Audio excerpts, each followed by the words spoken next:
Previously, I came to the abandoned Suleja Hotel, expecting to document one of Nigeria's forgotten landmarks.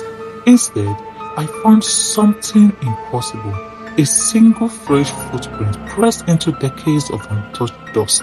There was no footprint leading towards it, and none leading away.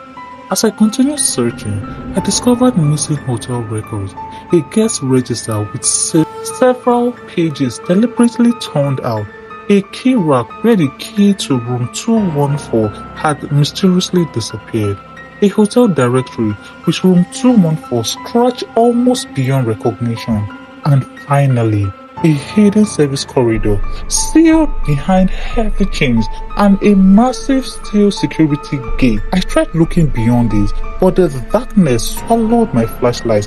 Whatever lay behind those chains was never meant to be found. The morning air felt unusually cold as I stepped out of my vehicle. From outside, the Suleja Hotel looked exactly as it has always been. Broken windows, collapsed balconies, trees growing through cracked concrete. I pushed open the heavy entrance doors. The familiar smell returned immediately.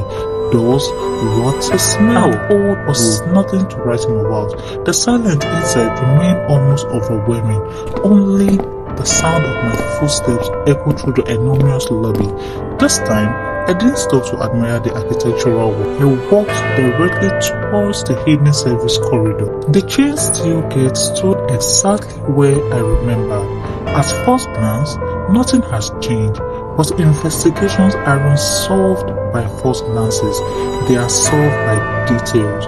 I crouched beside the lowest chain. Almost immediately, something caught my eyes. Tiny flakes of fresh rust. Yesterday, they weren't there. I raised my camera and photographed them, then slowly swept my flashlight across the heavy chain. Long silver scrap cut through the old dust. Fresh metal shone beneath decades of corrosion. Someone had moved these chains recently. I gently touched the lowest link. It shifted slightly, just enough to make my stomach tighten. I whispered, "This weren't like this yesterday." I continued examining the floor. The thick layer of dust remained untouched, except near a corner, a faint muddy footprint, not old, fresh, only one, heading away from the gate, not towards it. My heart raced. If the footprint was moving away from the gate, someone had come out, not gone in. I followed the track slowly, camera recording every step. The footprint led toward an old maintenance storage room, hidden behind the corridor. The room looked abandoned. Broken shelves, rusted pipes, collapsed ceiling panels, cleaning equipment scattered across the floor. Nothing unusual until I noticed the dust. One section of the floor looked cleaner than the rest. Something heavy had recently been dragged across it. I followed the scrap marks. They stopped beneath a tall steel storage cabinet. I placed both hands against the cabinet. It barely moved. I pushed harder.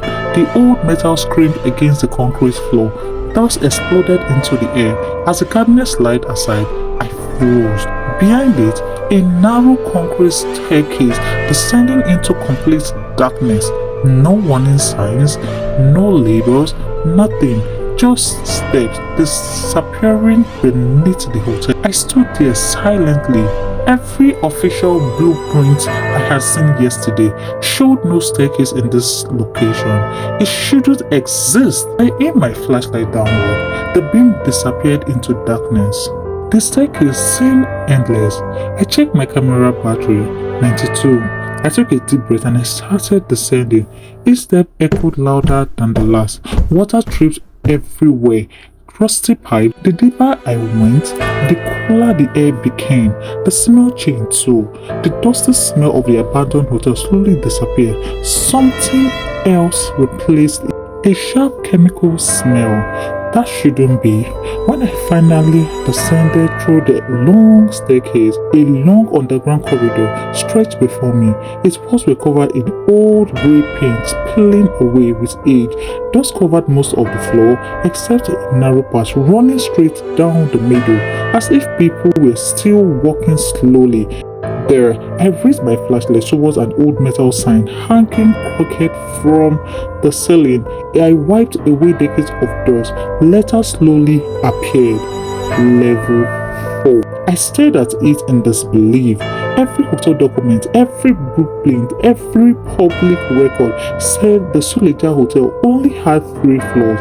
Level 4 didn't officially exist. Someone had erased an entire floor from history. I continued walking. The corridor ended at another massive steel door, larger than the gate upstairs. A faded warning sign, authorized personnel only. Beneath it, another smaller metal rust. I pulled away my flashlight to illuminate the word. Room 214. I felt my breathing slowly. This was it. The room someone had tried to erase, the room missing from the record, the room hidden beneath an abandoned hotel. I slowly reached towards the handle. Before my fingers touched it, I heard some chunk, metal tugs, like somebody butchering. I saw it, a shadow passed beneath the narrow gap under the steel door. I didn't move.